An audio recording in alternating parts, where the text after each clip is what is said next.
আসসালামু আলাইকুম। এই পর্বে আমরা কুমিল্লা বোর্ড ২০১৯ নিয়ে আলোচনা করব। তো এখানে প্রথমেই বলা হয়েছে যে উদ্দীপকটি আমরা পড়ছি শুরুতেই। বাবা-মেয়ে টিভির সামনে বসে একটি গান শুনছিলেন। তাদের দুজনের কথোপকথন হলো, মেয়ে বলছেন যে, "বাবা, লোকটি তো বিদেশী। তাহলে উনি বাংলাদেশ, বাংলাদেশ বলে গান গাইছেন কেন?" পরবর্তীতে বলা হয়েছে, বাবা বলছেন যে সে অনেক কথা, উনি একজন বিখ্যাত গায়ক।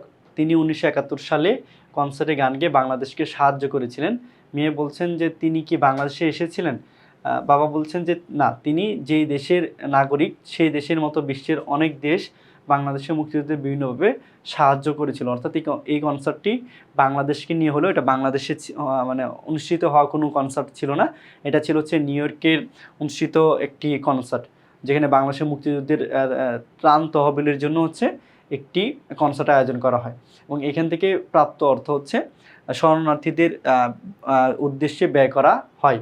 তো এখানে বলা হচ্ছে গণযুদ্ধ কাকে বলে? যে যুদ্ধে সর্বস্তরের জনগণ অংশগ্রহণ করে তাকে বলা হচ্ছে গণযুদ্ধ।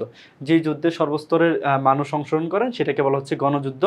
পরবর্তীতে বলা হচ্ছে 25শে মার্চের রাতকে কালরাত্রি বলা হয় কেন? তো কালরাত্রি বলতে এখানে খারাপ একটি জিনিস বোঝানো হয়েছে, বা খারাপ একটি রাত, বা যে অশনি সংকেতপূর্ণ একটি রাতকে বোঝানো হয়েছে। বলা হচ্ছে যে 25শে মার্চ বাঙালি ইতিহাসে একটি কলঙ্কিত দিন। 1971 সালে 25শে মার্চ রাতে অপারেশন সার্চলাইট নামে শুরু হয় বাঙালির উপর হত্যাযজ্ঞ ও ধ্বংস লীলা। ঘুমন্ত বাঙালিদের উপর নির্বিচারে হানাদার বাহিনী চালাতে থাকে পৈশাচিক হত্যাযজ্ঞ। তারা ঢাকা শহরের আরও কয়েকটি স্থানে নিরস্ত্র বাঙালিকে নির্মমভাবে হত্যা করে, যার কারণে বলা হচ্ছে এই 25শে মার্চের রাত্রি কালো রাত্রি। এবং এছাড়াও আমরা জানি এই দিনটি বাংলাদেশের ইতিহাসে জাতীয় গণহত্যা দিবস নামে পালন করা হয়। আবার বলতেছি, এই 25শে মার্চের এই কালো রাত্রি বা অপারেশন সার্চলাইট চালানো হয়েছিল, এরই পরিপ্রেক্ষিতে বর্তমানে বাংলাদেশে এই দিনটি পালিত হয় যে জাতীয় গণহত্যা দিবস নামে। পরবর্তীতে বলা হচ্ছে উদ্দীপকে যে গায়কের কথা বলেছে মুক্তিযুদ্ধে তার অবদান বা তার ভূমিকা ব্যাখ্যা করো। আমরা যদি বলি যে গায়কের কথা বলেছে উনি হচ্ছেন বিখ্যাত একজন মার্কিন পপ সঙ্গীত শিল্পী, যার নাম জর্জ হ্যারিসন। তিনি বাংলাদেশের মুক্তিযুদ্ধে এই মহান শিল্পীর অবদান অবিস্মরণীয়। 1971 সালে বাংলাদেশের মুক্তিযুদ্ধের সময় পাকিস্তানি বাহিনী নির্যাতনে লাখ লাখ মানুষ ভারতে শরণার্থী হয়ে আশ্রয় নেয়। তাদের দুরবস্থার কথা ভেবে ভারতীয় সঙ্গীত শিল্পী রবি শঙ্কর গভীরভাবে উদ্বিগ্ন হয়ে পড়েন এবং আন্তর্জাতিক মহলে সহায়তা কামনা করেন। রবি শঙ্করের আহ্বানে সাড়া দিয়ে জর্জ হ্যারিসন যুক্তরাষ্ট্রের নিউ ইয়র্কের 1971 সালে 1 আগস্ট কনসার্ট ফর বাংলাদেশের আয়োজন করেন। অবশ্যই তারিখটা মনে রাখবেন, 1971 সালের 1 আগস্টে কী করেন? কনসার্ট ফর বাংলাদেশের আয়োজন করেন। এই কনসার্ট থেকে প্রাপ্ত অর্থ বাংলাদেশের শরণার্থীদের সহায়তা প্রদান করা হয়। এছাড়াও তিনি বাংলাদেশ নামে একটি গান রচনা ও পরিবেশন করেন, যা বিশ্বব্যাপী বাংলাদেশের মুক্তিযুদ্ধের প্রতি সহানুভূতি ও সমর্থন সৃষ্টি করে।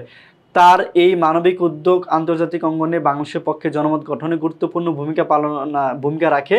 তিনি বাংলাদেশের নাগরিক ছিলেন না, তবু মানবতার খাতিরে তিনি মুক্তিযুদ্ধে পরোক্ষভাবে গুরুত্বপূর্ণ অবদান রাখেন। তো যেহেতু ওনার মতো একজন সঙ্গীত শিল্পী, যেহেতু এই বাংলাদেশের যুদ্ধ নিয়ে বা বাংলাদেশের ভয়াবহ অবস্থা নিয়ে যেহেতু একটি অনুষ্ঠানে অংশগ্রহণ করেছেন এবং বাংলাদেশকে নিয়ে গান করেছেন, যার কারণে এই মুক্তিযুদ্ধ নিয়ে আরও যে পরিমাণ আপনার বিশ্ব জনমত ছিল তাকে আরও খানিকটা বাড়িয়ে নিতে উৎসাহ প্রদান করেছিল।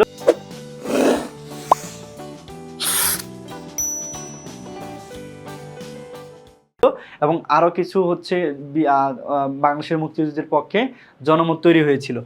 তো এখানে বলা হচ্ছে বাবার নম্বর প্রশ্ন বাবার শেষোক্ত উক্তিটি বিশ্লেষণ কর। বলা হচ্ছে না, তিনি যেই দেশের নাগরিক সেই দেশের মতো বিশ্বের অনেক দেশ বাংলাদেশের মুক্তিযুদ্ধে বিভিন্নভাবে সহায়তা করেছিল। তো দেখেন, উদ্দীপকে বাবার শেষোক্তি কথাটি বাংলাদেশের গৌরবময় ইতিহাসের আলোকে যথার্থ হয়েছে বলে আমি মনে করি। তো বলা হচ্ছে এই উক্তিটি বিশ্লেষণ করতে বলা হয়েছে যে তিনি যেই দেশের নাগরিক সেই দেশের মতো বিশ্বের অনেক দেশ বাংলাদেশের মুক্তিযুদ্ধে বিভিন্নভাবে সহায়তা করেছিল। তো এই ক্ষেত্রে আপনারা কি করবেন? বাংলাদেশকে যারা যারা সহায়তা করেছিলেন সিকিউর এই উত্তরে বা ঘ নম্বর অংশে তাদের কথা উল্লেখ করবেন। তো 1971 সালে বাংলাদেশের মুক্তিযুদ্ধে পাকিস্তানি হানাদার বাহিনীর নারকীয় তাণ্ডব বিশ্ববিবেককে নাড়া দেয়।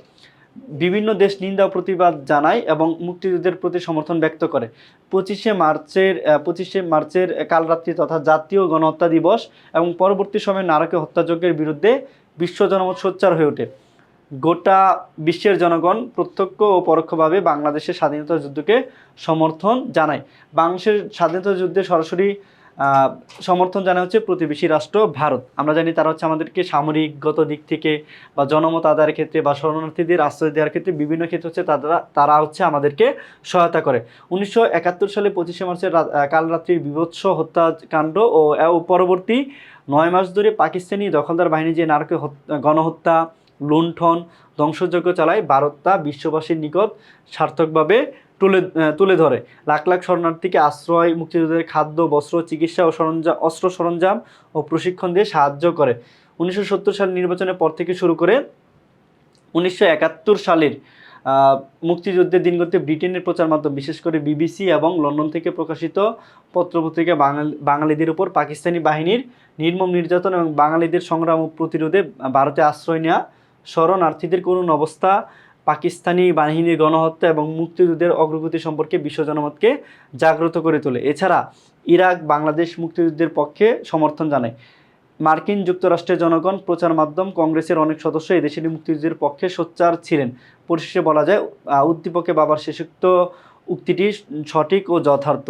তো এখানে অবশ্যই আরেকটা দেশের কথা আপনার উল্লেখ করবেন, যেটা হচ্ছে তৎকালীন সোভিয়েত ইউনিয়ন বা হচ্ছে যেটা বর্তমান সময়ে রাশিয়া। তাদের হচ্ছে একটা গুরুত্বপূর্ণ ভূমিকা ছিল। তারা হচ্ছে মুক্তিযুদ্ধের শেষের দিকে যখন আপনার মুক্তিযুদ্ধকে করার জন্য, দমিয়ে দেওয়ার জন্য যখন জাতিসংঘের নিরাপত্তা পরিষদে একটি ভোটাভুটির আয়োজন করা হয়, তখন ওই ভোটের ওইখানে হচ্ছে রাশিয়াকেই দিয়েছিল, ভেটো দিয়েছিল, যার কারণে মুক্তিযুদ্ধের বা যুদ্ধবিরতি কার্যকর হয়নি।